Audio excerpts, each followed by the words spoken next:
안녕하세요. 오늘은 서양의 르네상스에 대해서 공부해 볼 거예요.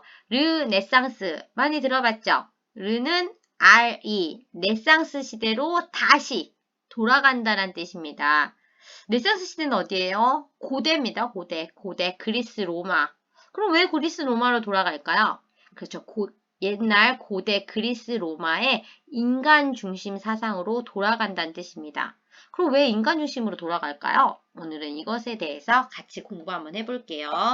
그러면 전체적으로 우리 서양을 배웠는데, 자, 예전 고대에는 인간 중심이었습니다. 그래서 그리스, 로마 문화에 대해서 배웠어요. 인간 중심이에요. 그러다가 중세 시대로 갑니다. 자, 중세는 한마디로 뭐라고 얘기했죠? 그렇죠. 신중심의 사회입니다. 여기서 말하는 신은 누구죠? 그렇죠. 크리스트교입니다. 크리스트교. 중세는 크리스트교를 따라서는 살 수도 죽을 수도 없는 시대였죠.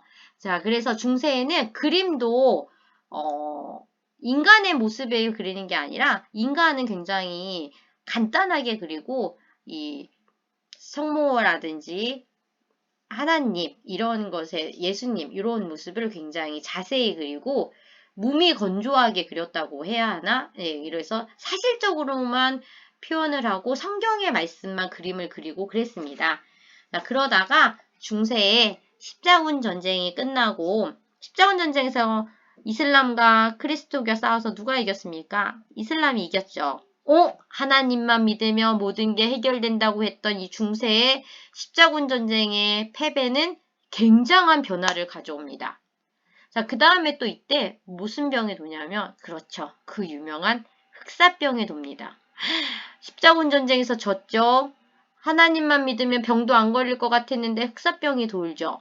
자, 그러면서 사람들은 신앙이 중요한 게 아니라 우선 내가 살고 봐야겠구나. 인간이 중요하구나 라고 하면서 다시 인간을 중시하는 그리스 로마 시대로 돌아갑니다.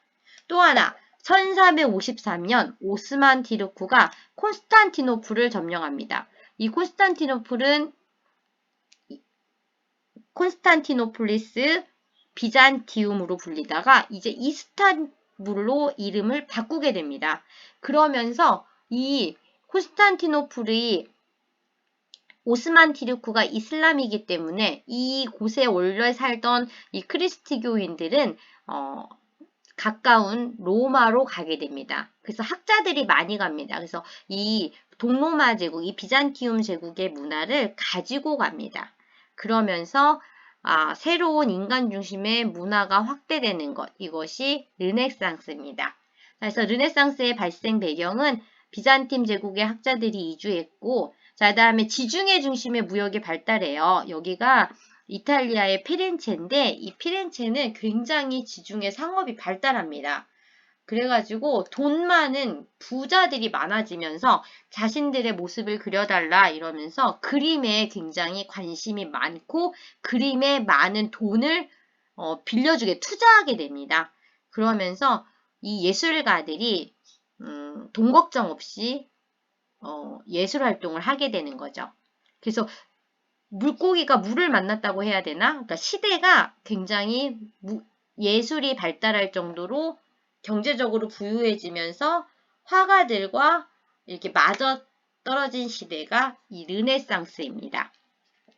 자, 르네상스 하면 가장 대표적인 그림 뭐가 있어요? 그렇죠. 여러분들 레오나르도 다빈치, 미켈란젤로, 또 라파엘로, 보티첼리 뭐 이러한 유명한 화가들이 있죠.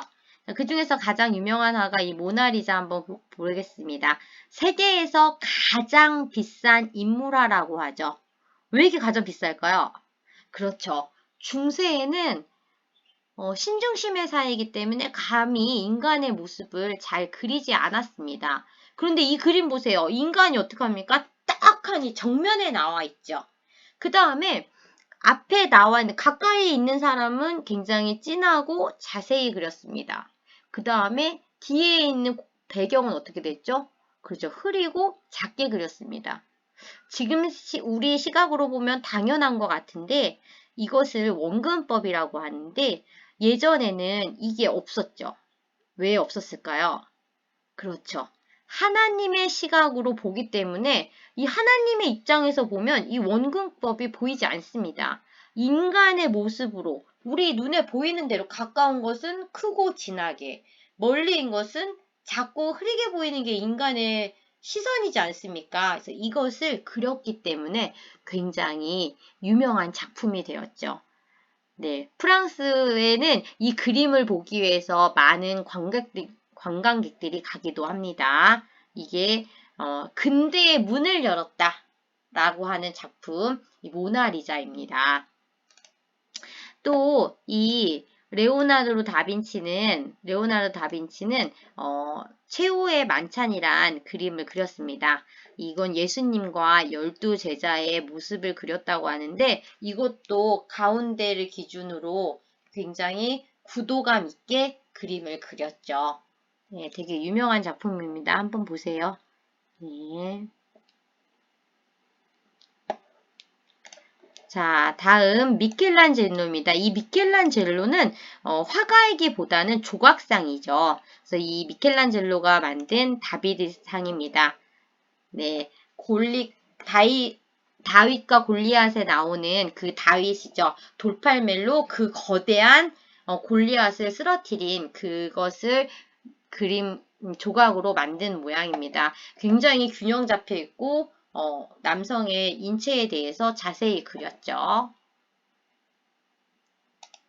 자, 다음에 이게 천지창조입니다. 이 성당에 시스티나 성당에 그리기 위한 이 프레스화죠. 이것을 만들기 위해서 4년 동안 굉장히 힘들게 만들었다고 하죠. 원래 이 미켈란젤로는 조각상이기 때문에 그림은 잘 못 그릴 것이다. 그래가지고 이 미켈란젤로를 시기했던 사람들이 시스티나 성당의 그 그림을 만들 때 추천했다고 합니다. 일부러. 그런데 이 시스티나 성당을 굉장히 잘 만들어가지고 여전히 미켈란젤로는 화가로서 유명하게 됐죠. 자, 다음에 보티첼리의 비너스의 탄생입니다. 이 보티첼리의 비너스의 탄생도 되게 유명한 그림이죠. 자, 그 다음에 알프스 이북의 르네상스입니다. 이 르네상스가 이탈리아에서는 굉장히 문화와 예술로 발전을 했는데 이 알프스 이북에서는 아직도 봉건제의 힘이 세지고 아직도 그 다음에 교회의 힘이 아직 셉니다. 그래서 이 교회의 힘을 줄이고 현실 사회에 비판하거나 이러한 모습들이 많이 나오죠. 이것을 보면 이 유명한 세르반테스의 돈키호테 작품인데 이 작품에서도 보면 중세의 기사는 굉장히 힘이 셌지만 근대로 가면서 몰락하지 않습니까? 그래서 이 기사가 사람들과 싸워야 되는데 그 돌고 있는 이 풍차랑 싸우게 되죠. 자, 이것은 중세 기사의 모습을 몰락한 것을 풍자하는 그림입니다. 자, 그래서 이때 알프스 이북의 르네상스는 이렇게 풍자하거나 에라스무스가 쓴 우신예찬도 보면 우신예찬, 우신, 어리석은 신, 예찬, 어리석은 신을 찬양해라. 여기서 말하는 우신은 누굴 얘기하는 거죠? 그렇죠. 교황을 얘기합니다. 그래서 우신예찬 이런 작품들도 역시 현실사회를 비판하는 모습이죠. 그 다음에 토마스 모어가 쓴 유토피아도 유토피아가 뭐예요? 이상향이란 뜻이죠. 네, 현실 세계에는 없는 이상향을 이야기합니다. 왜냐하면 현실 사회에 아직도 변화되고 있는데 교회는 변화할 생각이 없고 그 다음에 봉건제도 중세에서 이제 근대로 넘어서 몰락했는데 아직도 자기네들이 힘이 세다고 하니까 이 성장하는 시민들과 성장하는 노예와의 마찰이 있는 거죠. 그래서 여러 작품들을 통해서 이제 중세가 몰락하고 근대가 변화했음을 알 수 있습니다. 그래서 이 르네상스 이후에 사람들이 의식이 성장하면서 신학로 개척도 발견하게 되고 그 다음에 이제 종교 개혁도 일어나게 되죠. 이 종교 개혁은 중세에는 신 중심의 사회였지만 근대는 사람들의 의식이 성장하면서 인간이 중요하고 그래서 이 르네상스는 한마디로 휴머니즘이라고 할 수 있죠. 그래서 인간 중심의 문화가 발달하고 예술이 발달하면서 인간의 의식이 깨어지기 시작하면서 근대 시대로 넘어오게 되죠. 네, 그래서 오늘은 이 근대의 시발점이라고 할 수 있는 르네상스에 대해서 자세히 배웠습니다. 특히 르네상스는 인간 중심이고 문화와 예술이 발달했다. 이탈리아 지역은. 그 다음에 이 알프스 이북의 지역에서는 현실사회 비판, 종교 비판의 문학 작품들이 많이 나왔다라는 거 같이 공부했습니다. 감사합니다.